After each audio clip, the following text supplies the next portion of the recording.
Et maintenant, je vous demande d'accueillir François Rigaudot.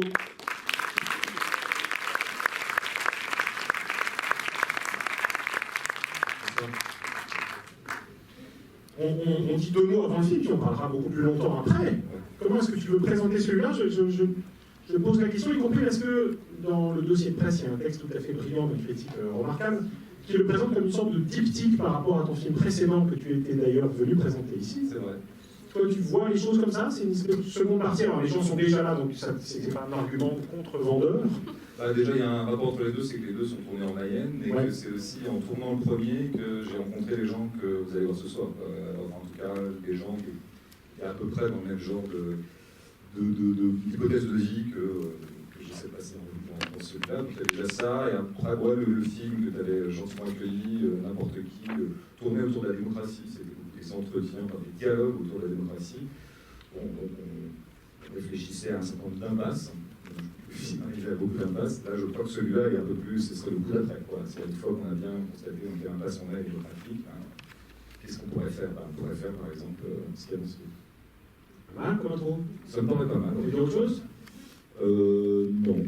Non, sinon je suis très content de trouver un public, par exemple, parce que là, c'est 2 semaines que je tourne en province. Bon, c'est vrai, donc les échanges sont quand même à un niveau assez médiocre.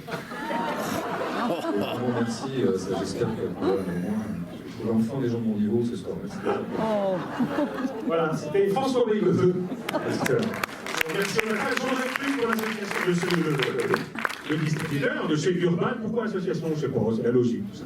Jean-Jacques Fru, le distributeur d'Urban Distribution. Et la monteuse. On se présentera d'ici tout à l'heure. Ouais, et là, allez, on fait ça. Très autonome ce soir.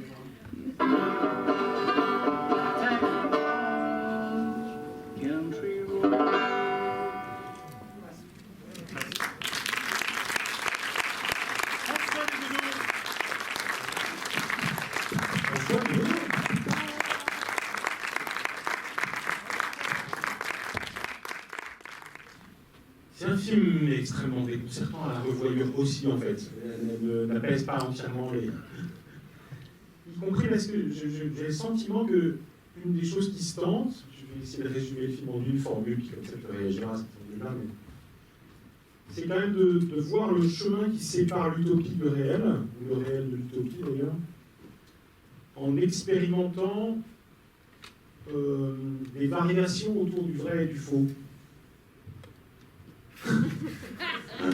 Démerde-toi avec ça. Autant que je puisse comprendre ta formule qui est subtile. C'est vrai que je pense qu'il y a toujours 2 films en un, et il y a... Que 2 il y a plusieurs, mais disons, il y a 2 grands axes. Il y a un axe, on va dire, formel, et puis il y a un axe plus thématique, on va dire, en espérant que les deux s'imbriquent. Bon, l'axe formel, effectivement, invite un tout petit peu à reconsidérer pour la énième fois, qu'on n'aurait jamais fini avec cette histoire. Bon, le réel, la fiction, c'est quoi? En quoi c'est poreux? Comment ça se brouille? Bon.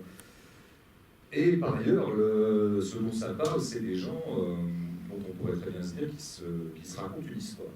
Ils essaient de réécrire leur vie et de se projeter dans une sorte de fiction politique qui va devenir réalité. Bon, la fiction politique serait, tiens, qu'on serait autonome, comme un jeu d'enfant comme ça, qui est par ailleurs un jeu beaucoup plus sérieux qu'un jeu d'enfant, mais un jeu quand même. Donc je pense que, puisque le film organise quand même un petit brouillage entre réel et fiction, je pense que c'est vrai, quand on suit ces gens-là, ce genre de personnes, et je pense que ça vaudrait pour à peu près tous, à la fois ils sont très concrets, ils sont très pragmatiques. Donc ouais, c'est vraiment pas des utopistes, je crois pas du tout. C'est plutôt des gens qui essaient d'inventer d'autres possibilités pour eux-mêmes et pour leurs proches, et par extension pour l'humanité. Mais ils sont obligés de se projeter dans un récit, dans un récit nouveau. Donc et je pense qu'il y a quelque chose d'un peu ludique de toute façon dans ces vies-là. Alors la ludicité, elle apparaît beaucoup par exemple dans la dernière séquence. Donc, je pense que c'est des gens qui font une lutte de situation, donc c'est un protocole très précis, très connu, qu'ils font très sérieusement. En même temps, ils jouent un peu aux Indiens.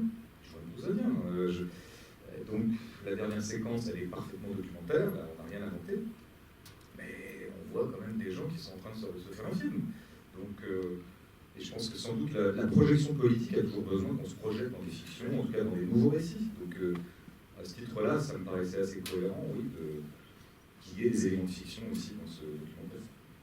Alors on va en parler de ces éléments de fiction, mais d'abord parlons peut-être un peu plus précisément de certains dispositifs, puisque le film est aussi une sorte de patchwork de dispositifs, mais de rien.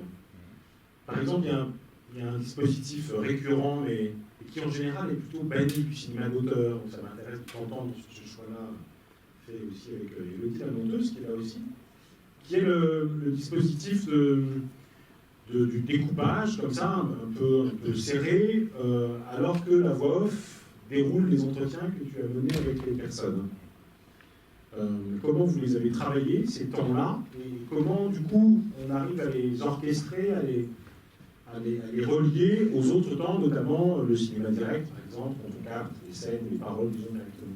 En fait, ça part d'un problème que j'avais en amont, c'était que je voulais, mon option de base, c'était de faire un film qui serait le moins parlé possible. D'abord parce que précisément, je sortais de n'importe qui, quand on a parlé tout à l'heure, j'étais particulièrement bavard, mais dont je trouvais bavardage légitime, puisque les questions de démocratie, l'outil premier de la démocratie, c'est la parole, donc tout allait bien, quoi. Mais alors, pour celui-là, j'avais envie de me passer le plus possible des mots, et notamment de passer les interviews. Or, il y a quand même un certain nombre de personnages qui sont porteurs d'un certain nombre d'informations qui me paraissent précieuses, à la fois pour la compréhension du spectateur, mais aussi précieuses politiquement, enfin précieuses, quoi.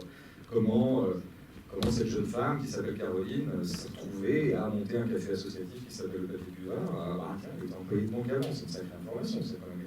Et comment est-ce qu'elle a fait la bascule entre les deux? Par exemple, c'était une conférence des Podemos ou d'autres trucs. Donc là, c'est de l'info.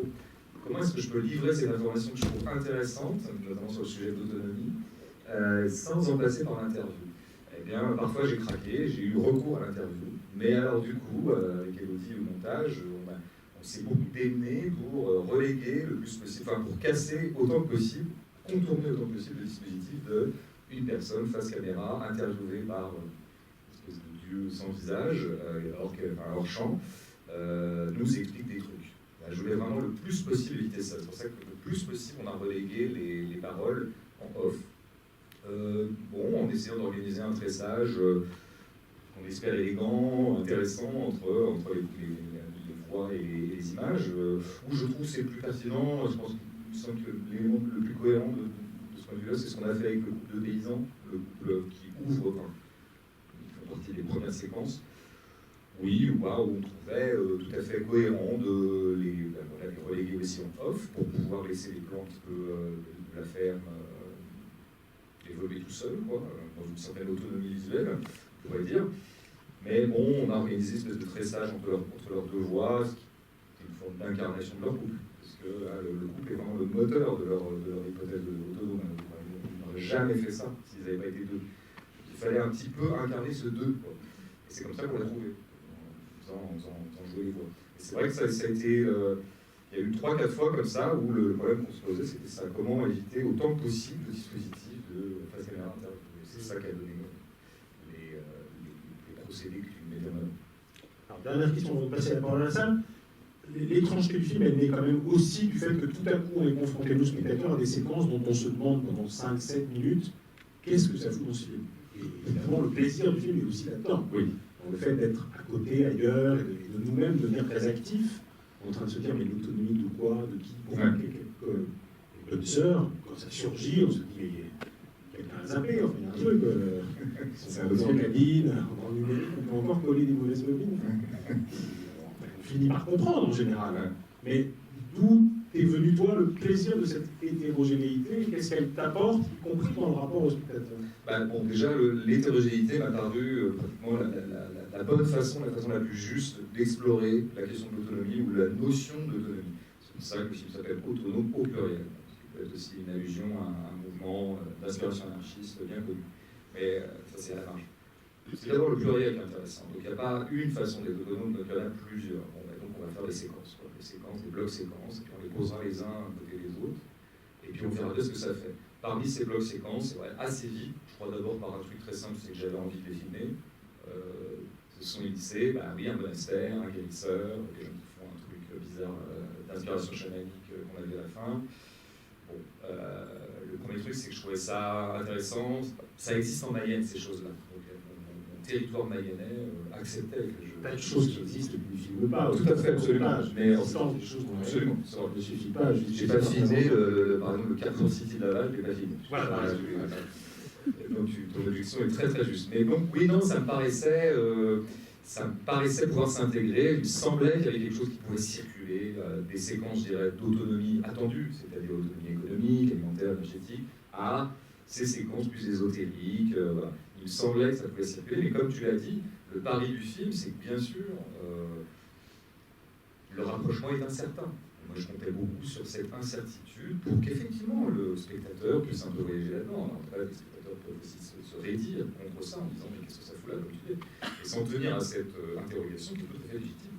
Mais voilà, on a essayé de faire en sorte que précisément ça rêvasse un peu entre les séquences.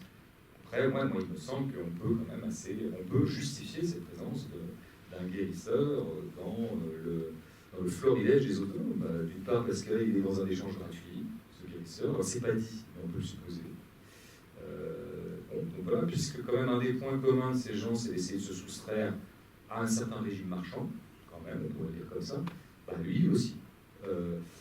Et puis à ce moment-là, il obéit à des règles médicales de soins qui sont quand même très en décalage avec la médecine conventionnelle, de la même façon que les gens qui essaient de pratiquer une agriculture paysanne essaient d'échapper à l'agriculture dite conventionnelle. Bon, il y a quand même, il semble qu'on peut jouer un certain nombre de pompes. Mais oui, ça reste incertain. Et c'est fait pour. Alors, il y a une dernière chose, j'ai menti, je ne donne pas la parole à ça tout de suite, parce qu'il y a une dernière chose qui clora le cycle avec la première question, sur le spectre des positionnements entre le vrai et le faux. Tout à coup, quand même, il y a un moment dans le film où on se dit, mais il y a un acteur là-dedans, qu'on a reconnu du film précédent, mais on triche un peu. Mais quand même, dans un documentaire qui fonctionne parfois par enregistrement pur du réel, notamment dans cette dernière séquence américaine, tout à coup, il y a un personnage dont on se dit, mais c'est pas possible. Dans le poulailler, par exemple, il y a un contre-champ au moment du vol de poule, et on se dit, il ne peut pas être dehors, à l'extérieur, en train d'attendre que le voleur s'en aille, et à l'intérieur, au moment où le voleur... Bien joué. Donc, il y a le trucage, et donc, tout à coup, il y a un surgissement du faux. Qu'est-ce qu'il fait là? Qu'est-ce qui t'intéressait en termes de dynamique de récit? Et je pose juste une hypothèse, il est d'autant plus intéressant quand même que, pour le coup, il fait très vrai, lui. D'abord parce qu'il est dans une espèce de degré zéro de la survivance, ensuite parce qu'effectivement il résonne fortement avec l'air du temps, où cette espèce d'apocalypse permanente promise par les médias fait qu'un certain nombre de groupes se créent pour savoir comment survivre à la catastrophe annoncée. Et donc il y a une espèce d'ancrage comme ça très fort, et c'est précisément ce personnage-là que tu choisis de faire incarner et donc de produire par le faux, alors que les personnages réels, eux, ont l'air effectivement complètement d'acteurs à la fin, entre autres. Voilà. Et donc on voit bien que ça fait partie de cette variation, mais voilà, d'où il sort, quelle était sa nécessité, pourquoi tu n'es pas allé chercher un vrai survivaliste, si tant est qu'ils aient survécu aux expériences, parce que je rappelle que cet été, il y a un gamin qui est mort en Bretagne en faisant un groupe comme ça. Oui, un groupe de survie. Il est mort dans un groupe de survie. C'est ça. C'est une phrase qui pourrait être drôle. Et c'est ça. Non, en fait, moi, le mot survivaliste ne m'animait pas du tout. Au moment où je conçois ce personnage, c'était plutôt, moi, je me disais, hypothèse radicale de l'autonomie, c'est-à-dire vraiment l'homme seul dans les bois. Voilà, c'était ça mon truc. Et d'ailleurs, il n'a pas de discours sur c'est la fin du monde, c'est l'apocalypse, il faut se planquer avant que ça vienne. C'est plus, il fait appel à des choses plus personnelles. Les rares fois où on s'immisce un peu dans ce qu'a pu être sa vie d'avant, il est souvent très abusif, on a fait en sorte qu'il le soit. Il parle plutôt il ne s'entendait plus penser, il n'avait plus le temps de penser, c'est plutôt ça. Il dit, je suis là pour me sauver moi-même, c'est pas genre, faut sauver le monde, ou alors le monde va à sa perte, et donc moi, sauf qui peut. Donc, moi, j'étais pas dans ces imaginaires-là, qui m'intéressent qu'à moitié, d'ailleurs, je dois dire. Non, c'est plutôt, voilà, qu'est-ce que ferait un type qui déciderait de vivre seul dans les bois? C'était comme ça que je me le disais. Et ce type qui vit seul dans les bois, je ne l'ai pas. C'est quand même la limite du documentaire, c'est qu'on est quand même obligé de faire avec ce qu'il y a. Globalement. Mais tu l'as cherché, toi? Non, je ne l'ai pas cherché. Au départ, c'était de dire, ça m'intéresse d'injecter de la fiction là-dedans. Donc... Oui, c'est-à-dire que je n'ai pas cherché longtemps, parce que très très vite, je me suis dit, tiens, j'ai quand même une bonne justification de faire de la fiction. Et puis, moi, c'est vrai que j'aime bien ça. Il y en avait dans n'importe qui aussi. Je lui avais écrit d'ailleurs à ce même comédien un sketch, un monologue un peu rigolo évidemment. Oui, c'est ce qu'on faisait aussi avec mes copains du collectif Photon, on a toujours mêlé les deux, parce que pourquoi se priver de ce qu'offre comme possibilité de cinéma? Si à un moment on a besoin de la fiction, ayons recours à la fiction, et jouons-en. Bon, j'avais aussi ce comédien sous la main. C'est vrai qu'il y avait aussi basiquement le désir de rejouer avec lui, parce que je l'adore comme comédien et comme mec. C'est vraiment un copain. Bon, il habite dans le coin, il était le bon client pour faire ça, parce que par ailleurs, il connaît bien ces affaires-là, il connaît bien la campagne, il connaît bien le rural, il connaît bien la forêt, et il pouvait vraiment faire la blague, quoi. Bon, et tout ça s'empilant ou se conjoignant dans mon esprit, je sais pas, on est parti. Après, c'est vrai que j'ai écrit du coup des scènes, un peu avec lui. On a constitué un récit. J'avais un peu dans l'idée que ça serait le fil rouge, mais je n'étais pas convaincu que ça tiendrait dans le film. Et bon, on a tourné les scènes, après on est arrivé au montage, Élodie intervient à ce moment-là, et c'est tous les deux, on s'est convaincus l'un l'autre qu'on aimait ça, qu'on aimait ces scènes, et que donc à cette fois-là, on allait les garder. Et tu les avais écrites comme de plus en plus fictionnelles, parce que quand même, dans l'apparition du sanglier, là on reste quand même un peu dans l'entre-champ. Il y a des gens qui n'ont pas vu le fameux contre-champ dans le poulailler, ils peuvent tout à coup se dire non mais là ça va, on s'est fait avoir. Oui, voilà, pour moi cette scène-là, elle était quand même clairement celle qui dit au spectateur, ok, si jamais tu n'avais pas vu l'embrouille, maintenant tu vas commencer à comprendre qu'il se trouve qu'il y a des spectateurs qui croient vraiment qu'il est mort. Enfin, heureusement, il ressuscite. Et qui croient qu'il ressuscite. C'est beaucoup cette croyance. Non, mais cette séquence-là, bon, je pourrais dire plein de choses, mais elle a été écrite, elle a été conçue, disons, je m'étais dit, tiens, oui, je ferais ça. Après, elle s'est un peu inventée sur le tournage, parce que c'était une séquence, d'ailleurs, c'était un plan séquence. On a beaucoup ramé au montage. Élodie a beaucoup ramé, enfin, a dû intervenir au montage pour sauver un peu la séquence, parce que j'avais fait une connerie dans le filmage, je ne rentre pas dans le détail. Ça m'intéresse dans les conneries. J'avais demandé à un des comédiens, enfin les types qu'on voit qui ont fait l'équipe de tournage, je lui avais demandé un faux mouvement. C'est-à-dire qu'il allait vers le chasseur, on le suivait à la caméra, il allait vers le chasseur qui venait de tuer Camille, puisque ça s'appelle le personnage, et puis il se tenait immobile devant le chasseur, comme ça, il y avait un face-à-face, la caméra était derrière lui, et puis après, il rentrait, il revenait, et on restait sur le chasseur. Bon. C'était un faux mouvement, c'était un mouvement de nerf très très mal conçu par le réalisateur, parce qu'il s'avançait, puis il se reculait, c'était nul. Et donc, il a fallu sauver ça en zappant, en pipotant, et pour le pipeau, rien tel qu'une monteuse. C'est la règle du pipeau. C'est ça donc elle a sauvé la séquence. Mais oui, bon, j'aimais bien essayer de faire. Après, le sanglier, c'est venu sur le tournage, parce que j'avais demandé au chasseur, qui était le père d'un pote du coin, le père d'un pote éleveur, il était volontaire pour jouer le chasseur qui tuerait machin. Il était tout content, la première fois qu'il jouait, je crois. Et je lui avais dit, tu ne voudrais pas me ramener un masque, parce que j'avais l'idée qu'il serait le masque pour une fantaisie. Et il dit, j'ai plein de masques. Je te ramène, parce que tu sais, moi je suis fêtard, donc les masques, ça me connaît. Tu vois, bon, super, il m'a ramené des masques, ça est cool. Et il me ramène cette tête de sanglier. Il me ramène une tête de sanglier, telle qu'on les voit, les trophées de chasse, quoi, comme on voit à gauche au mur, dans les campagnes, ailleurs, dans les châteaux.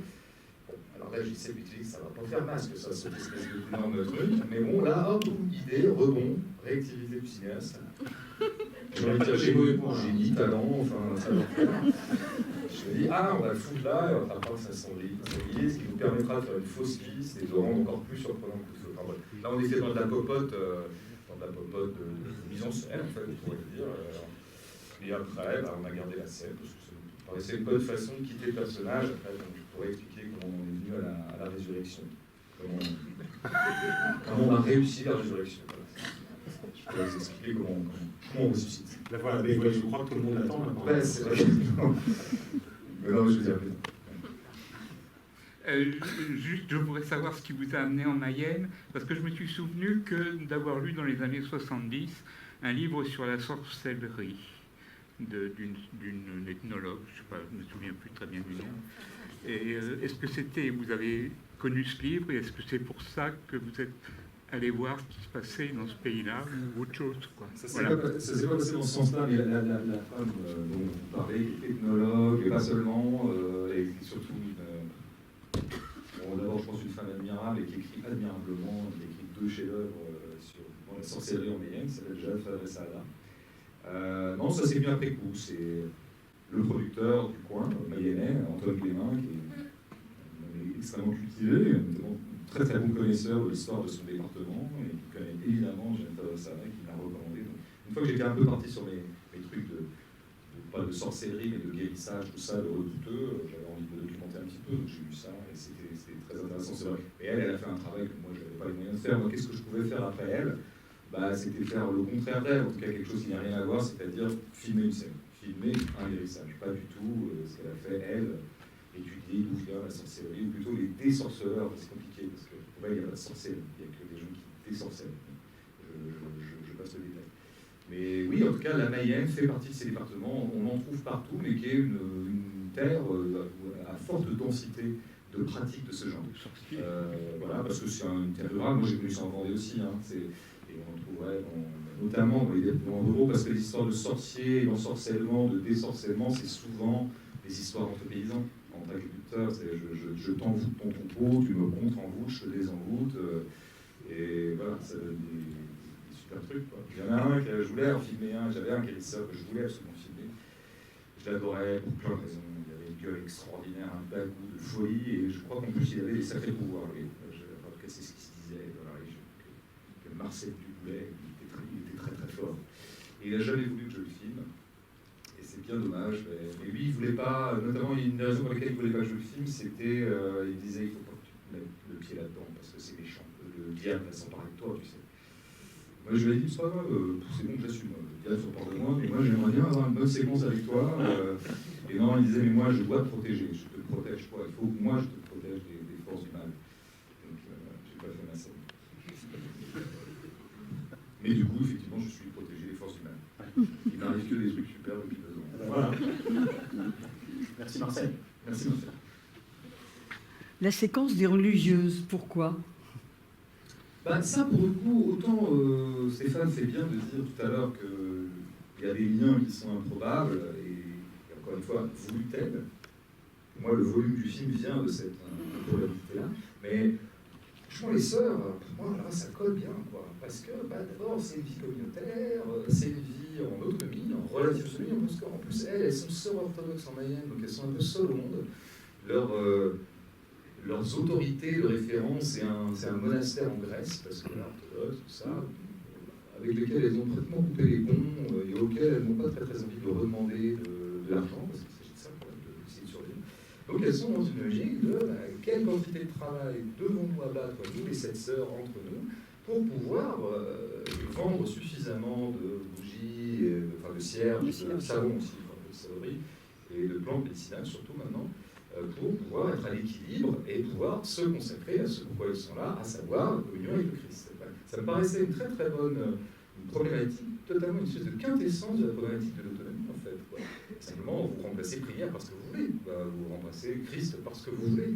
Et il me semble que l'enjeu réel de l'autonomie, c'est de dégager du temps pour essayer de se donner le temps de penser, quoi. En fait, c'est ça. L'autonomie alimentaire, oui, effectivement, ça permet d'être indépendant des grands groupes pollueurs, toxiques et mortifères. Oui, certes, et donc ça concourt peut-être à renverser le rapport de force avec eux, et à les rendre un peu moins nuisibles. Bien sûr, donc il y a cet enjeu-là. Il y a d'abord l'enjeu individuel de ceux qui le font. Il me semble que l'enjeu individuel de ceux qui le font en dernière instance, in fine, c'est de dégager du temps pour soi-même, pour son épanouissement. Qu'on le place dans la prière, qu'on le place dans la lecture, qu'on le place dans la musique, qu'on le place dans n'importe quoi d'autre. Donc voilà, la méditation aussi un peu plus. Tout à fait, absolument. Ça fait partie des beaux hasards, enfin pas des hasards, mais des choses qui sont venues se déposer dans les entretiens avec le groupe d'agriculteurs, Laetitia et Sylvain, l'un me disant que quand il désherbe, il médite, et l'autre me disant que quand il fait de la laine, quand on la voit faire, il y a quelque chose qui psychologiquement se passe en elle. Bon, ça c'est des vrais bonheurs, c'est parce qu'on se dit, du part, notre histoire de couple, ça marche bien, il y a un écho qui va être possible. Et puis en plus, oui, les sœurs, finalement, elles sont à peu près dans la même problématique. Donc là, vraiment, autant au début, je dois bien avouer que si je suis allé dans les premières fois discuter avec les sœurs pour voir éventuellement si elles accepteraient d'eux, j'étais pas sûr de mon coup, j'étais vraiment pas sûr qu'il y aurait un monastère dans ce film. Et plus je parlais avec elles, en plus je leur ai parlé vraiment de travail, d'économie, tout ça, puis je me disais, alors là, vraiment, elles, leur place est vraiment là, quoi. Ça, c'était évident. Et après, on a monté comme ça, on a vraiment monté, on a reproduit en fait ce qu'est l'alchimie, ou je dirais le théorème du monachisme, quoi. C'est nous travaillons pour nous consacrer à la prière, mais c'est l'ordre même du travail, par sa répétitivité, qui me met en disposition de pouvoir accéder à une certaine densité spirituelle. C'est quand même ça, hein, le monachisme. Bon, on a monté comme ça, dans les gestes même de la fabrique de ciergerie, la fabrique de cierge, il y a quelque chose qui permet la spiritualité. J'aimerais savoir s'il y a le message sur la biodiversité dans la forêt quand notre faux acteur parle de ça à un moment et qui dit qu'il n'y a pas d'oiseaux, qu'il n'y a pas de nature. Bah ça, j'ai envie de dire rien ajouter par rapport à ce qu'il dit, vous l'avez bien vu. Il dit très... Ah oui, oui.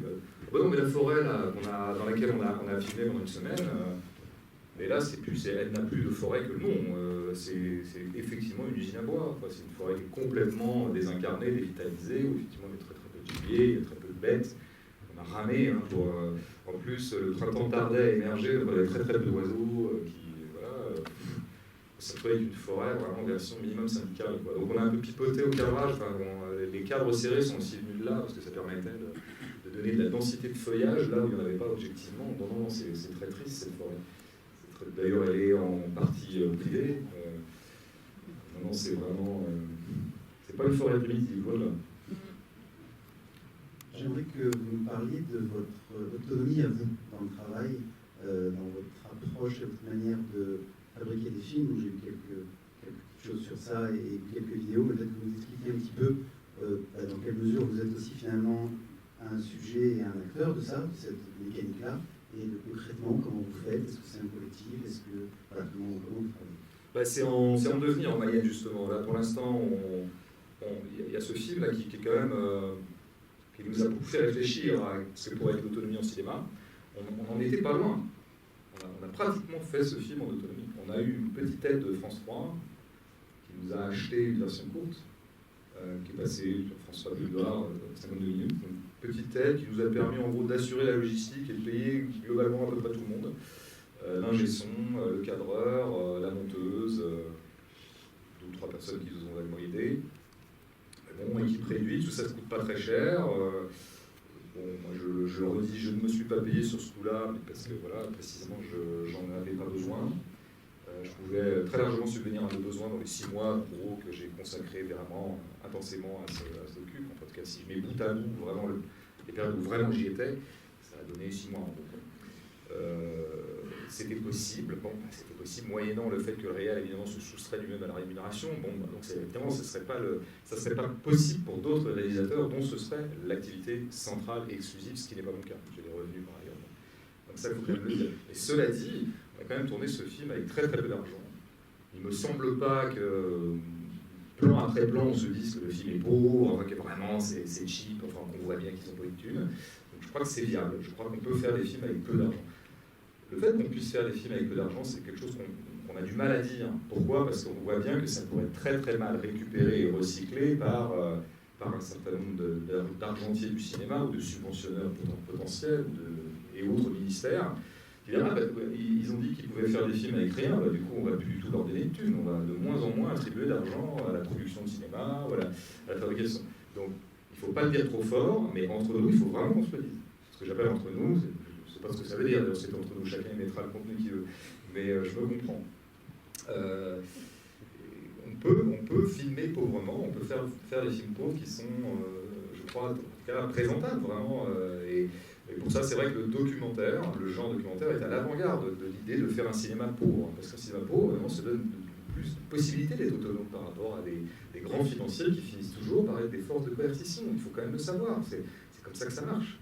Et c'est à ça qu'on veut. Nous, en tout cas, en Mayenne, là, on est en train de monter une coopérative dont le but est de produire des films locaux. Enfin, en tout cas, localement en Mayenne. Pas forcément par des Mayennais, mais en Mayenne. C'est ce qu'on se dit, on va essayer de se passer autant que possible, un petit peu comme mes autonomes essaient de se passer autant que possible des réseaux d'électricité officiels, ou des banques, ou des assurances.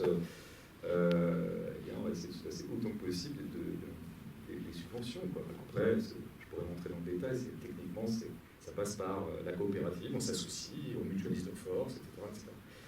Et oui, en tout cas, ça me paraît nécessaire que maintenant tous les réalisateurs pensent à ça, pensent à comment ils peuvent gagner en autonomie.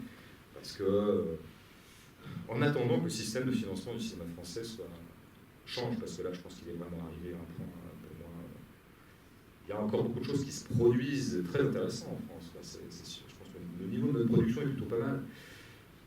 Après, il faudrait voir quels films ont la possibilité de distribuer convenablement, etc. Et tu dis ça après avoir été recalé des avances sur recettes et des choses comme ça? C'est quoi quoi ton expérience? Moi, les clichés habituels? Moi, c'est surtout en tant que scénariste qui m'est arrivé de présenter des trucs au CNC. J'ai été, non, pas si mal loti. C'est pas un discours d'aigreur. En revanche, ce qui m'a rendu d'autant plus dubitatif sur le système vu de l'intérieur, c'est que j'ai bien vu que les choses auxquelles j'avais pu participer comme co-scénariste, qui étaient aidées, entraient dans un certain nombre de clous. C'était souvent d'ailleurs les choses que je préférais le moins de ce que j'avais pu écrire ou coécrire. Et je voyais bien qu'on y saluait un certain nombre de choses qui entraient bien dans les canons qui sont maintenant définis par le CNC ou par d'autres guichets. Donc, non, il y a une force de standardisation de ces guichets-là qui souffre plein d'exceptions, bien sûr, mais quand même globalement. Et puis il y a le financement par la télé, je l'ai déjà dit, je crois que c'est un vrai problème. Ça nous a bien aidé, le financement par la télé, mais maintenant c'est fini. Moi, ça ne fait que du mal. Ça ne produit qu'une uniformité. Donc il faut se dire, oui, j'ai pas dit l'essentiel, c'est que le documentaire se fait pauvrement. Et je pense que le documentaire, pour moi, est à l'avant-garde d'une réflexion sur l'autonomie du cinéma ou sur la pauvreté nécessaire du cinéma. Parce que, on n'a pas d'acteurs à payer, par exemple. On est en équipe réduite, parce que globalement, ça fonctionne sur un échange gratuit. C'est-à-dire que nous filmons gratuitement des gens. Nous permettons de filmer un arbre. Et l'arbre ne nous demande pas d'argent en échange. C'est important, quoi. C'est-à-dire la matière première d'un documentaire, c'est la gratuité. Sauf si tu filmes un musée parisien et tout à coup tu te rends compte qu'en fait il y a des droits à l'image. Voilà, c'est ça. Mais c'est pour ça qu'on filme en Mayenne, il y a des droits de part, enfin, il n'y a pas de droit sur les vaches, donc c'est tout l'intérêt de filmer en Mayenne. C'était juste pour revenir sur la promesse de l'embarquer, la résurrection de Camille. Je suis très curieux de savoir comment vous avez produit dans la communauté, comment ça s'est passé. Oui. C'est vrai qu'on a envie de savoir, parce que pour notre propre usage, par exemple. La résurrection de Camille, je répercute. Bon, je vais aller très très vite, je vais essayer d'aller vite. On cherchait un guérisseur pendant l'éclairage, je paniquais, je n'en trouvais pas qui voulait filmer. Je paniquais, pour moi il fallait un guérisseur dans ce film. Et donc je me suis trouvé un plan B, c'est que celui qui fait la lutte de sudation, qui s'appelle Bernard, c'est un indien, il fait aussi des soins. Il guérit aussi à ses heures, mais très rarement. Et donc j'avais demandé à Bernard, est-ce que tu ne voudrais pas aussi, par-delà le fait qu'on va filmer faisant une lutte de sudation pendant toute une journée, tu ne voudrais pas aussi faire un soin pour nous, rien que pour nous. Voilà, et comme ça, j'aurais au moins un peu de guérissage à filmer. C'était vraiment une solution de pis-aller, mais à l'époque, à 2 mois du tournage, je commençais vraiment à flipper de ne pas avoir de guérisseur qui accepte d'être filmé. Et donc, du coup, on a fait cette scène. On s'est demandé, moi au départ, d'ailleurs, j'avais envisagé que ce soit moi qui le soigne, je trouvais que c'était intéressant. Dans une famille, oui, ça aurait été marrant, je pense, que j'apparaisse de cette façon-là dans le film. En plus, bon, j'avais des trucs à soigner. J'ai un petit soin gratuit, quoi. Je voulais une épilation aussi, mais ça, il fait pas là. Et non, finalement, on s'est dit que ça serait intéressant que ce soit notre homme du bois, que ce soit Alex, qui soit guéri, parce que du coup, ça résolvait, je sais jamais ce verbe avec moi. C'est ça. Résolvait, C'est ça. Ça sonne mieux que résoudait. Ça tranche les mains. Mais résoudre. Ça résolvait le problème de Guérin. Les problèmes qu'on s'était posés techniquement quand on écrivait le rôle de Camille, c'était comment il se soigne, quoi. Alors je lui demande à un moment quand il est dans l'eau, je lui dis, il n'y a pas des bêtes là-dedans. Enfin, la question à la con, vraiment la question du citadin. Il n'y a pas des bêtes. Et lui, je fais exprès d'être con, parce que je suis quand même pas aussi con que ça. Et il me répond, je lui fais répondre, non, mais moi j'ai pas de maladie c'est dans la tête, il passe exactement ça. C'était une façon un petit peu à minima de résoudre le problème du soin, comment lui se soigne. Mais une autre façon, c'était qu'il passe lui-même entre, voilà, il aurait lui-même recours à des soins gratuits par un guérisseur du coin, ce que je trouvais intéressant. Ça permettait aussi de joindre la fiction et le réel, ce qu'on avait fait aussi dans le magasin gratuit, où il apparaît, le magasin libre, là, où il y a des trucs, bon, bref. Donc, on prend rendez-vous avec Bernard, tu vas faire un soin à Alex. Entre-temps, je découvre un guérisseur qui veut bien filmer. C'est donc le blond, le guérisseur, celui qui soigne une vache, qui soigne un chat, qui soigne une femme. Et donc, du coup, on a quand même gardé la date avec Bernard et le comédien. On s'est dit, on va quand même le faire. Donc, on passe 2 heures à filmer ce soin. Mais je voyais bien, on avait déjà filmé l'autre guérisseur, je voyais bien que ça faisait doublon. Et que que les deux séquences ne pouvaient pas être toutes les deux dans le film. Ça aurait été à peu près les mêmes gestes. Pas la même gueule, mais en tout cas à peu près les mêmes gestes. Et pendant la prise, au moment où Alex se redresse, c'est-à-dire le petit bout que vous avez vu, vraiment, je me suis dit, ok, c'est ça. On va garder que ça de cette scène et on en fera une résurrection. Enfin, en tout cas, on la mettra après sa mort. C'est comme ça qu'est né dans mon esprit, et je me suis dit après, l'idée qu'on le raconterait comme ça, ce soin, puisque finalement, il n'y avait pas grand-chose d'autre à en tirer.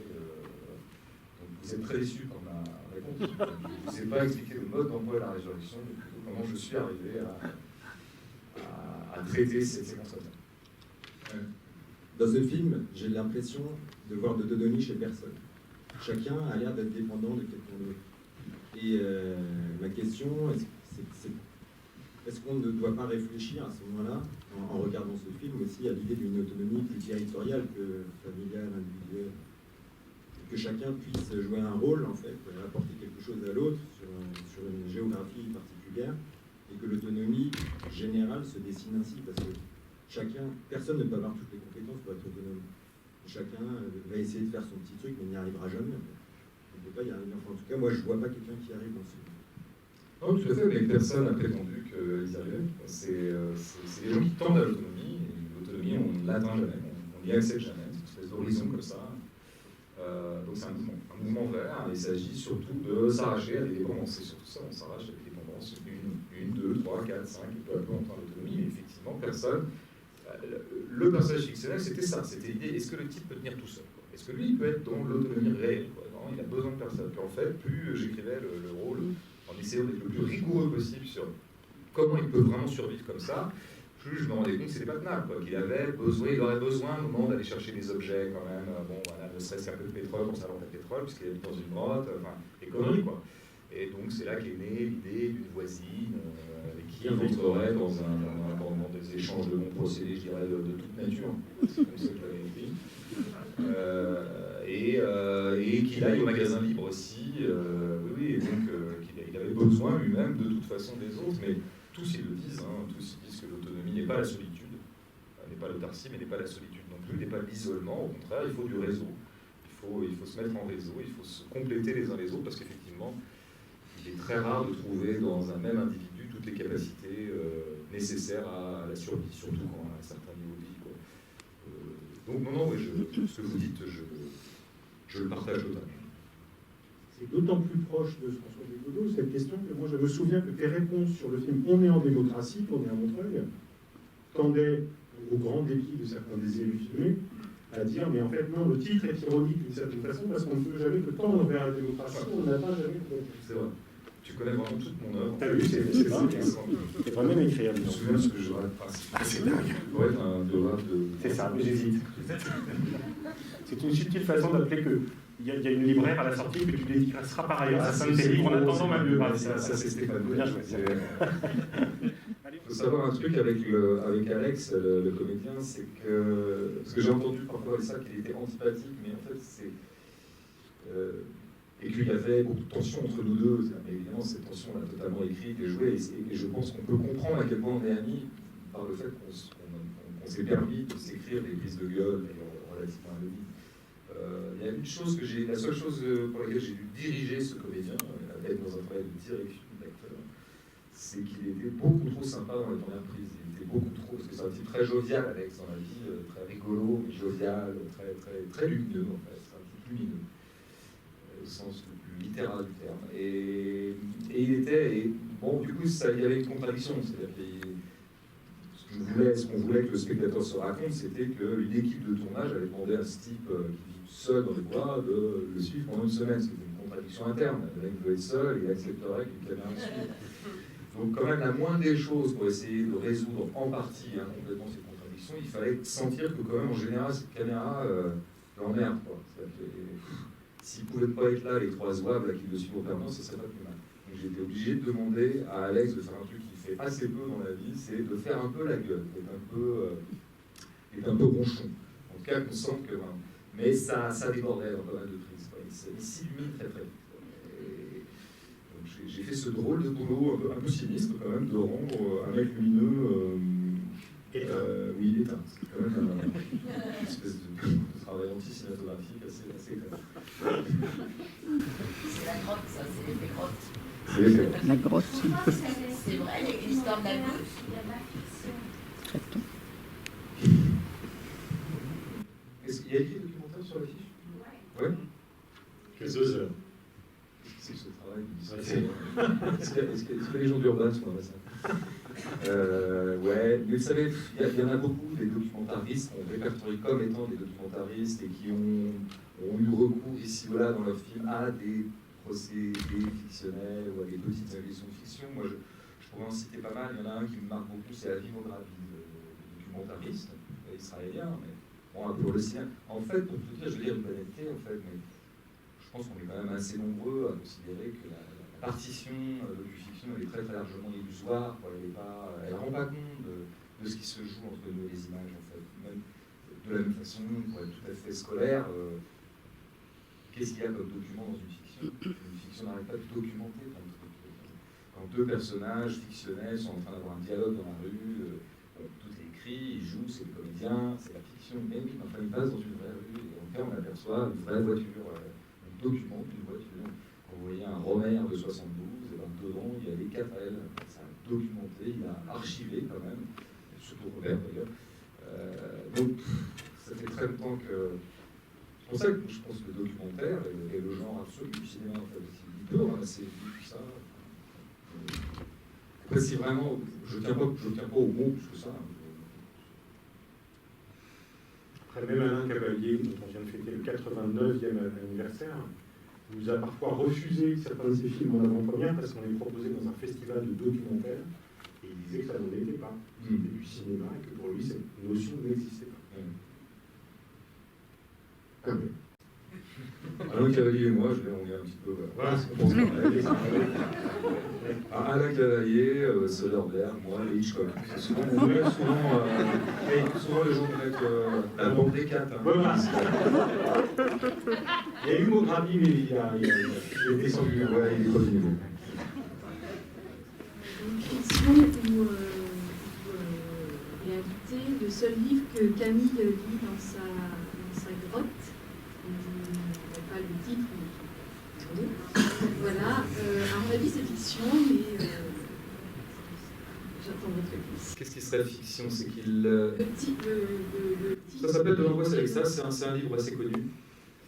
Non, mais assez connu, je ne le connaissais pas il y a 3 ans, donc ne paniquez pas, ne faites pas le contexte culturel. Non, mais il a eu une petite voix, parce que c'est un livre donc, qui rend compte de la vie et de certains écrits, d'une certaine Pauline Lermanotte, dont Alex explique bien qu'elle était une sorte de mystique, effectivement, mayonnaise, bourgeoise mayonnaise, qui a un drôle parcours. Je vous invite vraiment à découvrir ce personnage que j'ai découvert récemment grâce au producteur Antoine Clément, extrêmement lettré, et toujours de bons conseils pour m'indiquer des lectures, des choses comme ça. Et bon, et j'avais envie de mentionner, à un moment j'avais pensé à faire une séquence autour d'elle, mais je ne voyais pas quoi faire. Enfin, ça aurait été très compliqué, pour le coup, très, très décalé quand même, là, vraiment définitivement décalé. Là. Mais j'avais envie de m'inviter dans le film, bon, c'est passé comme ça. Bon, j'aimais bien aussi qu'il dise qu'un livre, ça me plaît beaucoup. Ça, c'est une référence à mon... Ton vrai métier, pas. Non, je pensais à Jean-Marie Straub, je cherchais la formule. Mon grand camarade Jean-Marie Straub, ceux qui ne connaissent pas, non, mais voilà, qui m'a beaucoup marqué, et qui disait une fois qu'il avait rencontré un paysan, parle un peu comme ça, Jean-Marie Straub. Un paysan, t'as vu le faire venir ici, parfois, oui. Un paysan dans des montagnes italiennes qui avait lu qu'un seul livre. Il avait lu qu'un seul livre, de toute sa vie, un seul livre. Alors, c'était la Divine Comédie. Bon, c'est pas mal, mais il le connaissait par cœur. Et bon, bah, ça suffit. Un livre, ça peut vous faire une vie du moment où vous l'habitez intensément. Donc je veux bien qu'il ait qu'un livre, j'ai choisi celui-là. Et puis après, on a choisi un passage, et le passage évoquait parce que Pauline Lermanotte, à un moment, est montée à Paris, elle a fréquenté des lieux, disons, assez proches des communards, c'est très étrange ce qui lui est arrivé. Elle s'est retrouvée à la Pitié-Salpêtrière, observée par les psychanalystes naissants, enfin, en tout cas la psychiatrie qui était naissante à ce moment-là, elle prétendait l'éviter. En un seul mot. Mais entre autres choses, elle était un peu d'ascendance franciscaine, donc elle avait fait une espèce de vœu de pauvreté, vivre parmi les pauvres. Il me semble que le documentaire, d'ailleurs, est autonome et très travaillé par ça, je pense. Il s'agit quand même en général de vivre pauvrement. Ça, je ne me l'étais pas dit en amont du tournage, ni même pendant la fabrication. Maintenant, ça m'apparaît que c'est comme ça le vrai lien. Simplement. J'aime bien dire pauvrement. J'aime bien le sens où l'Évangile dit que Christ est venu affirmer la pauvreté. Au passage, le film de François résonne et rayonne aussi. Il rayonne, pas mal. mais lumineux et qu'il a éteint. Mais avec un film qu'on passe bientôt, c'est gratuit en plus, qui s'appelle La Terre du Milieu, qui est un des documentaires qui circule beaucoup dans les festivals virtuels en ce moment et qui a été monté à Périphérie. Et je vous invite fortement à venir voir ce film d'une femme vivant à Paris qui quitte tout pour aller monter une ferme et pour avoir un autre rapport aux autres, à son couple, à la nature, à ses enfants, à l'éducation. Voilà, et donc ce film ne fera l'objet que d'une seule projection gratuite dans le programme en cours. Merci beaucoup François Bégodeau, efficace à la sortie.